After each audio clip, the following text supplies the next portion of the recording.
Let me show you how you can copy and paste style from one object to another in Affinity Tree.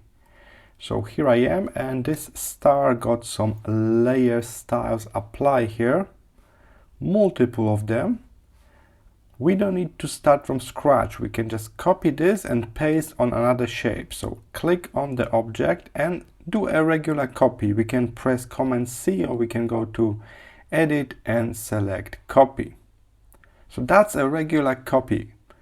Head to a new object, and then in the Edit, when you got the Paste option, open up the menu for different options. Instead of a regular paste, we can just paste the style of the object.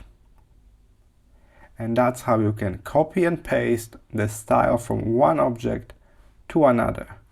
I hope this was helpful. I will see you in the next one.